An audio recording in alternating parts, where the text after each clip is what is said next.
Francis മാർപ്പാപ്പയുടെ ആരോഗ്യനിലയിൽ നേരിയ പുരോഗതിയെന്ന് വത്തിക്കാൻ അറിയിക്കുന്നു. തനിയെ പ്രഭാത ഭക്ഷണം കഴിച്ചെന്നും എല്ലാവരുടെയും പ്രാർത്ഥനകൾക്ക് പോപ്പ് നന്ദി അറിയിച്ചെന്നും വത്തിക്കാൻ വ്യക്തമാക്കുന്നു. വിവരങ്ങളുമായി അപർണ കുറുപ്പ് ന്യൂസ് ഡെസ്കിൽ നിന്ന്. അപർണ, ഇന്നലെ നമ്മൾ സംസാരിക്കുമ്പോൾ പോപ്പിന്റെ ആരോഗ്യനിലയെ സംബന്ധിച്ച് വലിയ ആശങ്കകൾ ഉണ്ടായിരുന്നു. താൻ ഇതിൽ നിന്ന് തിരിച്ചു വരില്ല എന്ന് മാർപ്പാപ്പ തന്നെ പറഞ്ഞതായും അവിടെ വലിയ രീതിയിൽ ആശങ്കയുണ്ട് എന്നൊക്കെയുമായിരുന്നു ഇന്നലെ പകലത്തെ വാർത്തകൾ. പക്ഷേ ഇന്ന് രാവിലെ ആവുമ്പോഴത്തേക്കും ആശ്വാസകരമായ റിപ്പോർട്ടുകൾ. അദ്ദേഹം കൂടെയുള്ളവരോട് സംസാരിച്ചു, ഭക്ഷണം കഴിച്ചു എന്നൊക്കെ പറയുന്നുണ്ട്. അതായത് ജീവിതത്തിലേക്ക് മടങ്ങി വരികയാണ് മാർപ്പാപ്പ എന്ന് തന്നെയാണോ ഇപ്പോൾ ലഭിക്കുന്ന വിവരങ്ങൾ? ശ്രീജ, 24 മണിക്കൂറിനുള്ളിൽ ചെറിയ ആശ്വാസമുള്ള ഒരു വാർത്തയാണ് ഹോളി പ്രസ് സി ഓഫീസ് വത്തിക്കാന്റെ പ്രസ് റിലീസ് പുറത്തുവിട്ടിരിക്കുന്നത്. പക്ഷേ അതിനകത്തും നേരിയ പുരോഗതി എന്നാണ് പറയുന്നത്. അതായത് ഇന്നലെ വളരെ സങ്കീർണമായ അവസ്ഥയിലായിരുന്നു മാർപ്പാപ്പയെങ്കിൽ ഇപ്പോൾ അദ്ദേഹം യന്ത്രസഹായമില്ലാതെ അദ്ദേഹം ശ്വസിക്കുന്നു, അദ്ദേഹം ഉറങ്ങി, അദ്ദേഹം തനിയെ എഴുന്നേറ്റിരുന്ന് പ്രഭാത ഭക്ഷണം കഴിച്ചു, ചെറുതായിട്ട് സംസാരിച്ചിരിക്കുന്നു കൂടെയുള്ള ആൾക്കാരോട്. അതായത് തനിക്ക് വേണ്ടി പ്രാർത്ഥിച്ചവരോടൊക്കെ എല്ലാ വിശ്വാസികളോടും നന്ദി പോപ്പ് പറഞ്ഞു എന്ന് മാത്രമാണ് വത്തിക്കാൻ. 2-3 വരികളിലാണ് വത്തിക്കാന്റെ പ്രസ് റിലീസ് ചുരുക്കിയിരിക്കുന്നതിനെ. ഇതിൽ വളരെ പ്രധാനപ്പെട്ട കാര്യം കടുത്ത ന്യൂമോണിയ ആയിരുന്നു. 2 ശ്വാസകോശത്തിലും ന്യൂമോണിയ ബാധിക്കുക കൂടെ ചെയ്തിരുന്നു. ഇന്നലെ വന്ന റിപ്പോർട്ട് ആ തരത്തിലായിരുന്നു. അതുകൊണ്ടുകൂടിയാണ് അതിസങ്കീർണ അവസ്ഥയിലേക്ക് പോകുന്നു എന്നുള്ളൊരു ആശങ്ക പോലും വന്നത്. ഈ ന്യൂമോണിയയിൽ നിന്ന് അദ്ദേഹം മുക്തനായിട്ടില്ല, ഇപ്പോഴും ന്യൂമോണിയ ബാധിതനാണ്. പക്ഷേ ഭേദപ്പെട്ട ചില ആരോഗ്യ നിലയിലേക്ക് വരുന്നു.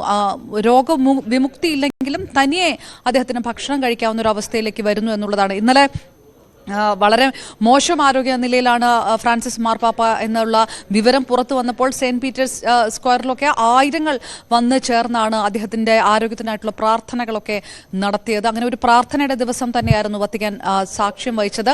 ആ പ്രാർത്ഥന നടത്തിയ എല്ലാ വിശ്വാസികളോടുമൊക്കെ സ്നേഹവും നന്ദിയുമൊക്കെയാണ് ഫ്രാൻസിസ് മാർപ്പാപ്പ പറഞ്ഞിരിക്കുന്നത്. ഇറ്റാലിയൻ പ്രധാനമന്ത്രി ജോർജിയ മെലോണി അദ്ദേഹത്തെ നേരിട്ട് അദ്ദേഹവുമായി കൂടിക്കാഴ്ച നടത്തിയതായിട്ടുള്ള വിവരവും വത്തിക്കാൻ പുറത്തുവിടുന്നുണ്ട്. ഏകദേശം 20 മിനിറ്റോളം മെലോണി അവിടെ ഉണ്ടായിരുന്നു, സംസാരിക്കുകയും ചെയ്തിട്ടുണ്ട് എന്നാണ് പറയുന്നത്. അതായത് വലിയ അപകടാവസ്ഥയിൽ നിന്ന് ഒരു നേരിയ പുരോഗതിയിലേക്ക് വത്തിക്കാൻ പോകുന്നു. പക്ഷേ അപ്പോഴും ന്യൂമോണിയ വിമുക്തനായിട്ടില്ല എന്നുള്ളത് നേരത്തെ പറഞ്ഞതുപോലെ തന്നെ അദ്ദേഹം ശ്വാസകോശ സംബന്ധമായിട്ട് പണ്ട് മുതലേ അസുഖമുള്ള ഒരാളാണ്. ശ്വാസകോശത്തിന്റെ ഒരു ഭാഗം മുറിച്ചു മാറ്റിയ ഒരു അവസ്ഥയുണ്ട്. ബ്രോങ്കൈറ്റിസ് സ്ഥിരം പിടിപെടാറുള്ള ഒരാൾ കൂടിയാണ് ഫ്രാൻസിസ് മാർപ്പാപ്പ. അതുകൊണ്ട് അദ്ദേഹം രോഗവിമുക്തനായിട്ട് ഉണ്ട് എന്ന് കരുതുന്നില്ല. എങ്കിലും പ്രതീക്ഷയുടെ സൂചനകൾ വരുന്നു വത്തിക്കാനിൽ നിന്ന് എന്നുള്ളൊരു കാര്യമുണ്ട്. അതിൽ ലോകത്തെ എല്ലാ വിശ്വാസികളെ സംബന്ധിച്ചിടത്തോളം ഏറെ ആശ്വാസമുള്ള കാര്യമാണ്. അപ്പോഴും അടുത്ത മാർപ്പാപ്പ ആരായിരിക്കുമെന്നുള്ള ചർച്ചകൾ തീരുന്നുമില്ല വത്തിക്കാനിൽ നിന്ന്.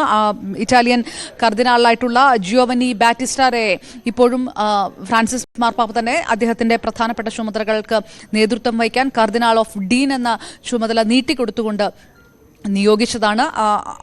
അത്തരം കാര്യങ്ങളൊക്കെ ഒരു വശത്ത് നടക്കുന്നുണ്ടെങ്കിൽ പോലും ആരോഗ്യനില സംബന്ധിച്ച് അതൊരു പുതിയൊരു മാർപ്പാപ്പ ഒരു പക്ഷേ ഉണ്ടാകാനുള്ള സാധ്യതയുണ്ട്.